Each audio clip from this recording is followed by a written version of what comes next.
Welcome to Healing Hearts, where medicine meets meaning, and we believe that healing starts with knowledge. इस channel का main purpose है knowledge and today we are going to read line by line belly thyroid. Okay, so I will try my best that you understand most of the things. So let's start it. Okay, so first we will start with embryology. As we can see here, embryology of the thyroid and parathyroid glands underlies the anatomical position, anatomical variation, and the congenital conditions of these structures. It is therefore vital for surgery. The thyroglossal ducts develop from median bud of pharynx and the foramen cecum at the junction of anterior two-third and posterior one-third of the tongue.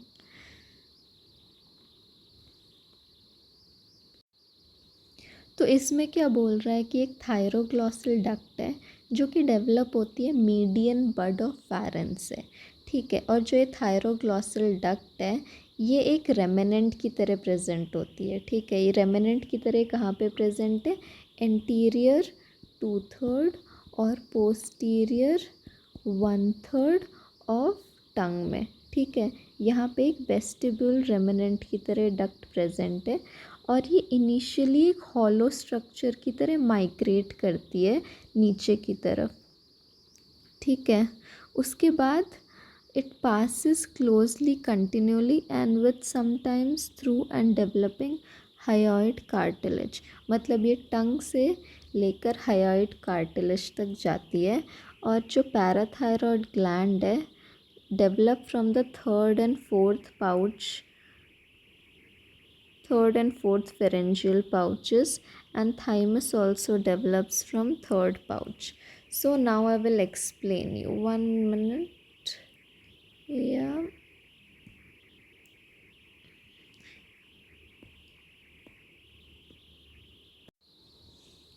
तो ठीक है, अब हम pharyngeal arches को discuss करते हैं। आपकी understanding के लिए मैं एक डायग्राम बना देती हूँ, ऐसे ऐसे।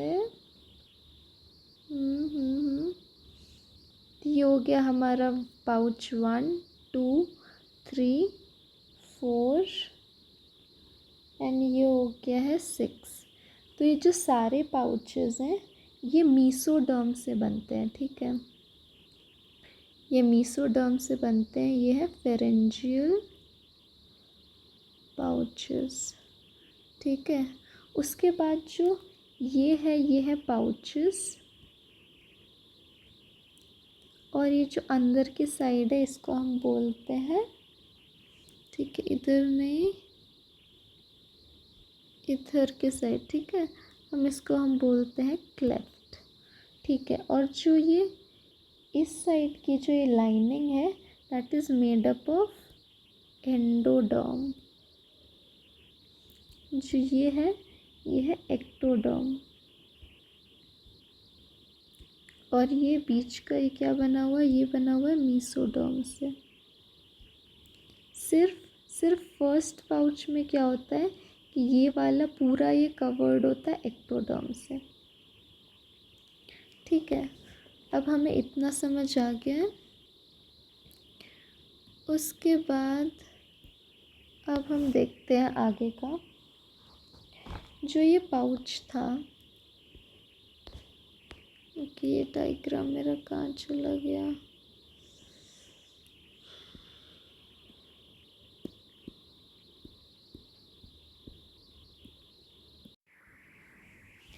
अब हमने सारे पाउचेस देख लिए। अब हम सारे पाउचेस का फेट देखेंगे। फेट ऑफ ऑल पाउचेस, ठीक है। उसका जो फर्स्ट पाउच है, जो हमने फर्स्ट पाउच किया उसके डेरिवेटिव्स क्या क्या बनेंगे, ठीक है। तो यहाँ पे हम इस बता रहे हैं कि इसके डेरिवेटिव्स क्या क्या हैं। तो फर्स्ट पाउच का फर्स्ट डेरिवेटिव होगा हमारा inner layer of tympanic membrane, okay, inner layer of tympanic membrane. Second derivative है middle ear cavity, middle ear cavity. और इसका थर्ड डेरिवेटिव है यूस्टेशियन ट्यूब। उसका फोर्थ डेरिवेटिव है मास्टॉइड एंट्रम। तो जो फर्स्ट पाउच के हमें 4 डेरिवेटिव मिल गए।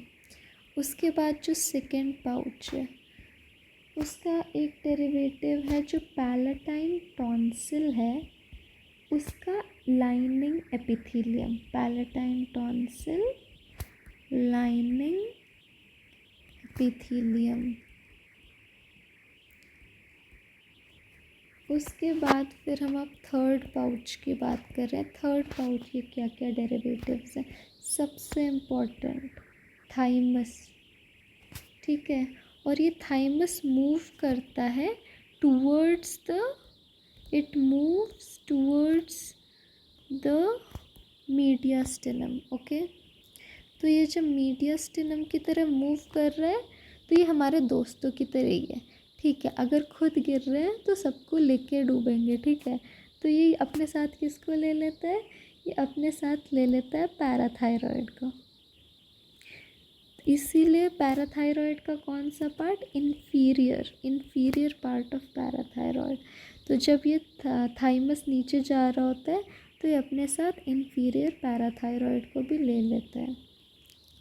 उसके बाद फिर अब आ रहा है हमारा फोर्थ पाउच। फोर्थ पाउच का क्या डेरिवेटिव है, सुपीरियर पैराथायरॉयड ग्लैंड्स।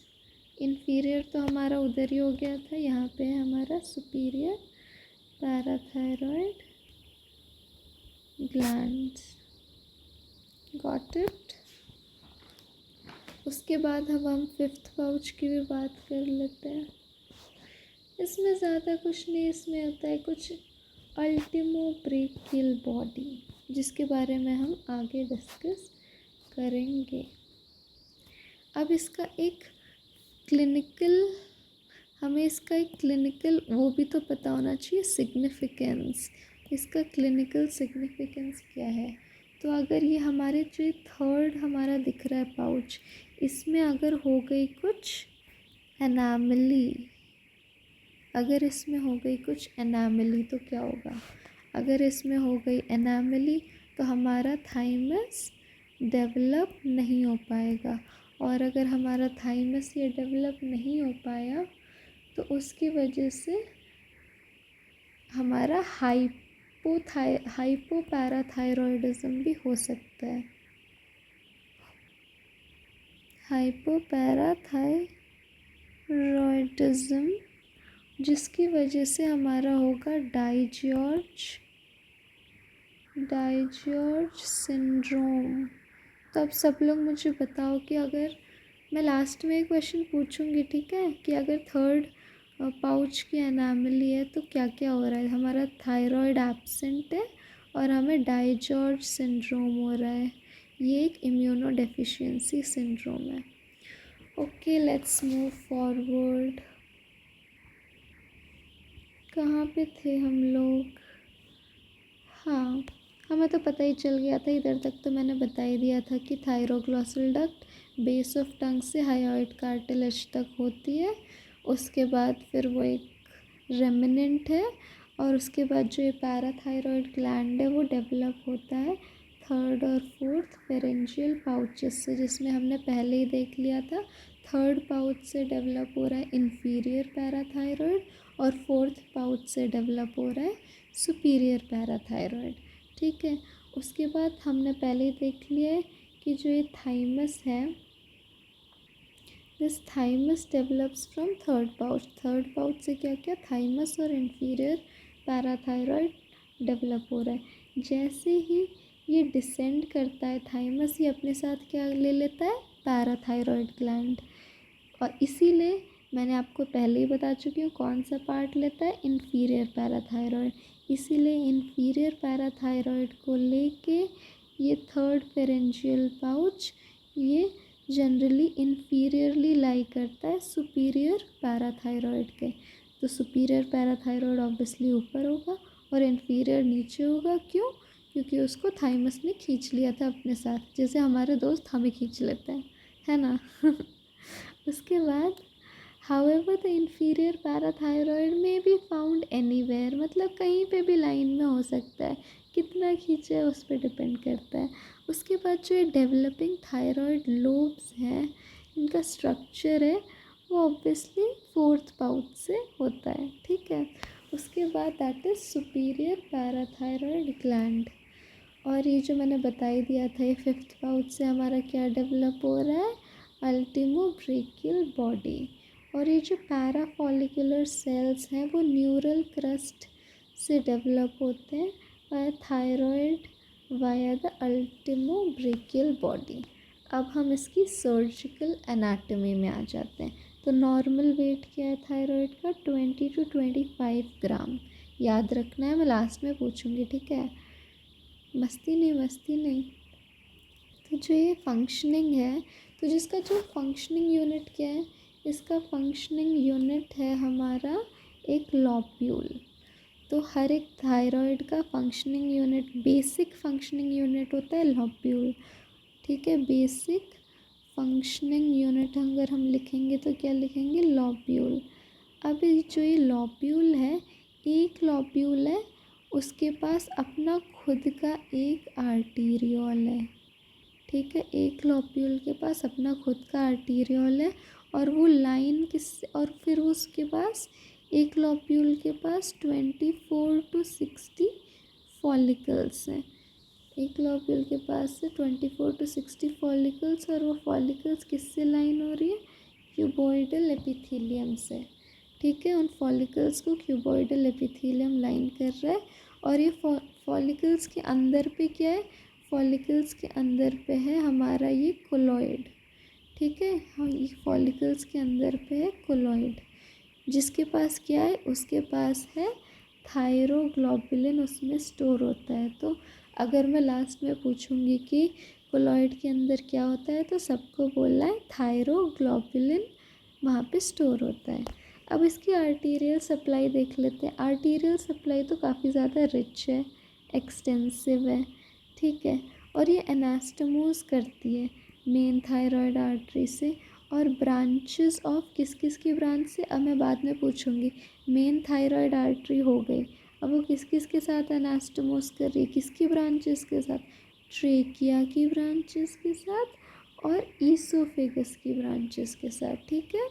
उसके बाद there is a extensive lymphatic network है, इसके अंदर एक्सटेंसिव लिम्फैटिक नेटवर्क है अराउंड द ग्लैंड, ठीक है। उसके बाद यहाँ पे कुछ लिम्फ चैनल्स हैं जो डायरेक्टली डीप सर्वाइकल नोड्स में जा रहे हैं, या फिर वो सब स्कैपुलर प्लेक्सस में ड्रेन हो रहे हैं, जो कि प्रिंसिपली कहाँ पे हो रहा है, सेंट्रल कंपार्टमेंट जक्स्टा थायरॉयड, जिसे हम डेल्फियन लिम्फ नोड्स भी बोल सकते हैं। और यहाँ पे और एक और चीज़ है, दैट इज़ पैराट्रेकियल लिम्फ नोड्स।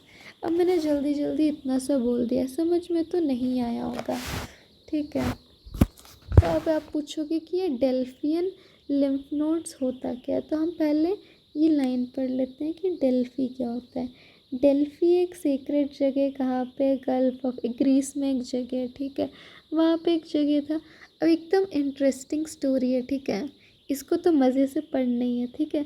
वहाँ पे एक औरत थी, वहाँ पे एक औरत थी, स्टोरी टाइम है हमारा। इसमें तो डिस्ट्रैक्ट क्या ही होगे, पढ़ाई में डिस्ट्रैक्ट हो सकती है, उसमें क्या डिस्ट्रैक्ट होना। तो वहाँ पे एक स्नेक वुमन थी, ठीक है, जो कि बैठती थी और फिर वो वहाँ पे मतलब ऐसे फिर इनहेल करती थी सल्फ्यूरस फ्यूम्स। उसके बाद फिर वो कुछ बोलती थी, और वो जो बोलती थी उसको प्रेडिक्ट करते थे कि वहाँ के प्रीस्ट। तो वो कहीं ना कहीं एक अनसर्टिनिटी थी कि वो जब बोलती थी तो उसके बाद फिर प्रीस्ट प्रेडिक्ट करते थे, और हमें पता नहीं होता था कि उसकी जो बातें हैं वो काफ़ी मीनिंगलेस टाइप की होती थी, मतलब कोड वर्ड टाइप। तो उसका एक अनसर्टिनिटी थी। और उसके बाद फिर मतलब बहुत बार उसकी बातें ओमनियस भी होती थी कि मतलब कुछ ख़राब फ्यूचर प्रेडिक्ट कर रही है। तो हमने इन लिम्फ नोड्स का नाम डेल्फियन क्यों रख दिया, क्योंकि जो ये लिम्फ नोड है वो भी काफ़ी अनसर्टेन है, इस वजह से उनकी पुअर प्रोग्नोसिस भी है इन लिम्फ नोड। अगर ये लिम्फ नोड इन्वॉल्व हो गई तो पुअर प्रोग्नोसिस। तो हमें पहले जब ये लिम्फ नोड इन्वॉल्व होती थी तो हमें पता ही नहीं चलता था कि रीज़न क्या है, ये एक अनसर्टिनिटी थी। और फिर इनका पुअर प्रोग्नोसिस, इसलिए इन लिम्फ नोड्स का नाम क्या रखा है, डेल्फियन लिम्फ नोड्स। उसके बाद फिर आगे देखते हैं द रिलेशन बिटवीन। अब एक रिकरेंट लैरेंजियल नर्व होती है, हमें पता है, और जो ये थायराइड का इस रिकरेंट लैरेंजियल नर्व थायराइड में बहुत ही ज़्यादा इम्पोर्टेंट है। क्यों इम्पोर्टेंट है देख लेते हैं। ये सर्जन के लिए बहुत ज़्यादा इम्पोर्टेंट है। और ये पहले ठीक है मैं आपको डायग्राम में समझा देती हूँ। ठीक है, यहाँ पे आप येलो कलर से देख सकते होंगे कि दोनों साइड ये येलो कलर से वेगस नर्व नीचे जा रही है। ठीक है, यहाँ पे वेगस नर्व नीचे जा रही है। उसके बाद ये है हमारा लेफ़्ट साइड, ये है हमारा राइट साइड। ठीक है, तो लेफ़्ट साइड में हम देख सकते होंगे कि ये वेगस नर्व नीचे गई और इसने जो आर्च ऑफ अयोटा से वापस एक ब्रांच आ रही है, तो ये हमारी हो गई लेफ़्ट रिकरेंट लैल यही है ये word, left recurrent laryngeal nerve. और उसके बाद जब ये वेगस नर्व राइट से नीचे जा रही है तो यहाँ पे हमारी है सबक्लेवियन आर्टरी। तो ये हमारी हो गई, ये वाली हमारी नर्व हो गई राइट रिकरेंट लैरेंजियल नर्व। ठीक है, मेरा कोई मजाक नहीं उड़ाएगा, ठीक है, बोलना आता है मुझे। उसके बाद ठीक है आगे बढ़ते हैं। वैसे जो मैंने ये थायराइड, पैराथायराइड, जो थायरोग्लोबुलिन और ये जो क्यूबॉइडल एपिथेलियम बोला था, इस डायग्राम में देख सकते हो कि ये है हमारी फॉलिकल्स और ये किससे लाइंड है, क्यूबॉइडल एपिथेलियम। और इसके हमारे अंदर क्या है, ये है कोलॉइड, जिसमें क्या स्टोर हो रहा है, जिसमें हमारा थायरोग्लोबुलिन स्टोर हो रहा है। ठीक है, चलो अब हम आगे बढ़ते हैं कि जो रिकरेंट लैरेंजियल नर्व है ये एक सर्जन के लिए बहुत ही ज़्यादा इम्पॉर्टेंट है। ये एक वेगस की ब्रांच है। मैं बाद में पूछूंगी कि किसकी ब्रांच है रिकरेंट लैरेंजियल नर्व, तब मुझे आंसर चाहिए। ठीक है, और जो नर्व है ये reoccurs the around the arch of aorta on the left and subclavian artery on the right। मैं पहले ही बता चुकी हूँ कि ये रीअकर करके आती है, एक राउंड लेकर आती है लेफ़्ट साइड में आर्च ऑफ अयोटा से और राइट साइड में सबक्लेवियन आर्टरी से। अब इसका क्लिनिकल सिग्निफिकेंस क्या है कि जो ये लेफ़्ट साइड पे नर्व है इसको ज़्यादा डिस्टेंस ट्रैवल करना पड़ता है। ठीक है, एकदम आपको दिख रहा होगा, ये तो जो राइट साइड पे ये तो थोड़ा ऊपर से ही जा रही है तो इसको कम डिस्टेंस यहाँ पे ट्रैवल करना पड़ रहा है। पर ये जो यहाँ पर है लेफ़्ट साइड में जो ये आर्च ऑफ अयोटा के पास है, ये तो कितना नीचे से ऊपर जा रही है, तो इसको ज़्यादा डिस्टेंस ट्रैवल करना पड़ रहा है। क्योंकि इसका डिस्टेंस ज़्यादा है इस वजह से ये एक पाथ लेगी जो कि एकदम ऐसे मीडियल पाथ होगा। यहाँ पे देखो क्या लिखा है कि more distance in which reach the tracheoesophageal group and therefore runs in medial plane. तो ये किस में रन कर रही है, हमारे मीडियल प्लेन में। और ऑब्वियसली यहाँ पे हमारा है डिस्टेंस कम। अगर डिस्टेंस कम है तो ये कौन सा, ये ऑब्लिक प्लेन में रन कर रही है। ठीक है, मैं पूछूंगी किस साइड की मीडियल प्लेन में, किस साइड की ऑब्लिक प्लेन में, देखते हैं किसको किसको याद रहता है। उसके बाद on the right side less distance है तो nerve more obliquely to reach the tracheoesophageal group. अच्छा, अब 2% लोग, एक्सेप्शन तो हर जगह ही होता है। हमने केमिस्ट्री, इनऑर्गेनिक केमिस्ट्री में इतने एक्सेप्शंस पढ़ लिए थे, उसके कंपैरेटिवली तो काफ़ी अच्छा है। तो बस 2% लोगों में क्या होता है कि ये रिकरेंट लैरेंजियल नर्व नहीं होती है। रिकरेंट नहीं होती तो क्या होती है, नॉन रिकरेंट होती है। इसका मतलब वो डायरेक्टली एंटर कर जाती है लैरेंस में, वैसे घूम के नहीं आती है, ठीक है। और ये जो नर्व है रन्स पोस्टीरियरली, ये थायराइड के पीछे रन करती है और एंटर करती है लैरेंस को क्रिकोथायरॉइड जॉइंट पे। और ये जो पॉइंट होता है एट दिस लेवल, ठीक है, ये जो पॉइंट है इस पॉइंट को हम कहते हैं बेरीज लिगामेंट। मतलब वो कहाँ पे एंटर कर रही है नर्व, हमारी लैरेंस पे एट बेरीज लिगामेंट। अब आपसे कोई पूछ लेगा कि बेरीज लिगामेंट होता क्या है, बेरीज लिगामेंट क्या है? It is a condensation of pretracheal fascia. पहले तो ये 3 वर्ड अच्छे से याद कर लो, Berry's ligament, condensation of pretracheal fascia है। अब ये 2 चीज़ों को बाइंड करती है एक साथ, एक है हमारा थायराइड और एक है हमारा ट्रेकिया। और this is the point eight which nerve को सबसे ज़्यादा रिस्क है डैमेज का सर्जरी के टाइम पे।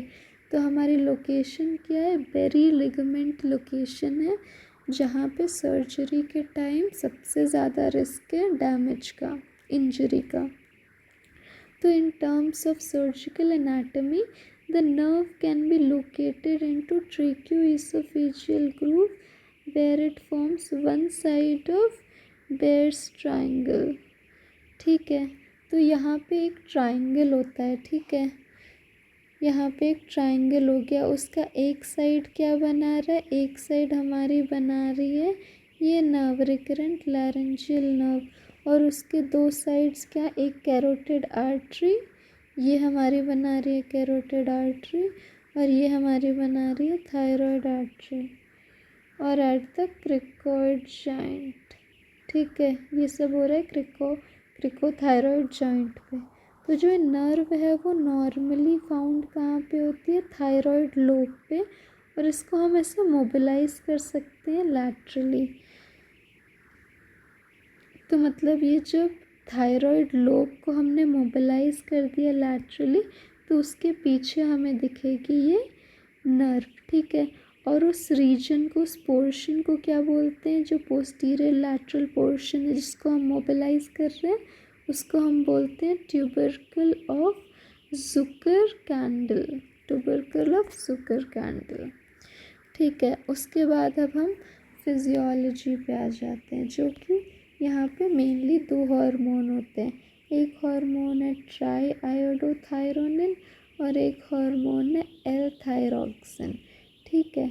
ये दोनों ही थायरोग्लोबुलिन जो कि से बाउंड होते हैं, जो कि किसके अंदर है, कोलॉइड के अंदर है।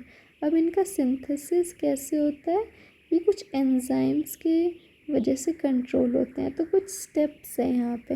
पहले हमें सबसे पहले आयोडाइड, इनऑर्गेनिक आयोडाइड को ट्रैप करना होता है ब्लड से। There is trapping of inorganic iodide from the blood. उसके बाद उस आयोडाइड का ऑक्सीडेशन करके आयोडीन बना रहे हैं, और फिर जो ये आयोडीन है उसको हम टायरोसिन के साथ बाइंड करके आयोडोटायरोसिन बना रहे हैं। तो उसके बाद हम करते हैं कपलिंग, जो कि काफ़ी इम्पॉर्टेंट है। कपलिंग किस किस का, एक हमारा बनता है मोनो आयोडोटायरोसिन और डाई आयोडो। अगर एक मोनो और एक डाई को लेंगे तो यहाँ पे बन जाएगा T3, और दो डाई को लेंगे तो हमारा बन जाएगा T4, ठीक है। इतना समझ में आ गया है। अब हम आगे बढ़ते हैं कि जो ये थायराइड, जो ये हॉर्मोन्स हैं वो हमें चाहिए होते हैं where the complex is reabsorbed into cell and thyroglobulin is broken down, ठीक है। जब हमें चाहिए होते हैं तो हम ये थायरोग्लोबुलिन का कॉम्प्लेक्स ब्रेक डाउन हो जाता है, और जो ये T3 और T4 है वो लिबरेट हो जाते हैं और ब्लड में घुस जाते हैं। इसके बाद क्या हो रहा है कि ये ज़्यादातर तो ये लोग सीरम प्रोटीन से, मतलब जो ये T3 और T4 है ये एकदम बंध के रहते हैं, बाइंड टू सीरम प्रोटीन। अब इन सीरम प्रोटीन, यहाँ पे 3 सीरम प्रोटीन का नाम दिया हुआ है। एक है एल्ब्यूमिन, दूसरा है थायरॉक्सिन बाइंडिंग ग्लोबुलिन और तीसरा है थायरॉक्सिन बाइंडिंग प्री एल्ब्यूमिन। ठीक है, तो 3 ये नाम याद रख लो। लास्ट में पूछूंगी मैं कि T3 T4 किस किस से, कौन कौन से सीरम प्रोटीन से बाइंड कर रहे हैं। एल्ब्यूमिन, और दूसरा है थायरॉक्सिन बाइंडिंग ग्लोबुलिन और तीसरा है थायरॉक्सिन बाइंडिंग प्री एल्ब्यूमिन। और इसका बहुत ज़्यादा छोटा सा अमाउंट होता है जो कि फ्री रहता है सीरम में, इज़ बायोलॉजिकली एक्टिव। ठीक है।